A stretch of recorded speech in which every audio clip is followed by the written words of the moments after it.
Hello, everyone. I'd like to tell you a little more about Toyota's hybrid technology.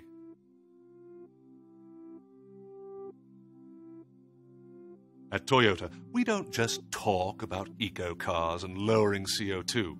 We lead the way with technologies that we believe will help deliver our aim of zero emissions.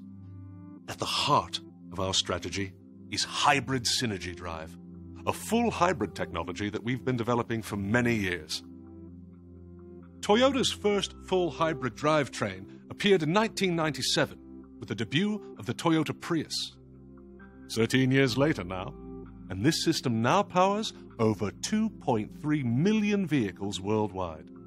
Now, the word hybrid simply means a combination of two or more things. In the case of a Toyota, this means two sources of power, an electric motor and a combustion engine. Principle behind hybrid synergy drive is simple.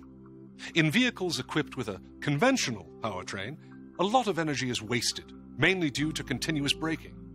Hybrid synergy drive recovers most of this energy, stores it in a battery, and then it is reused at the most appropriate time through an electric motor.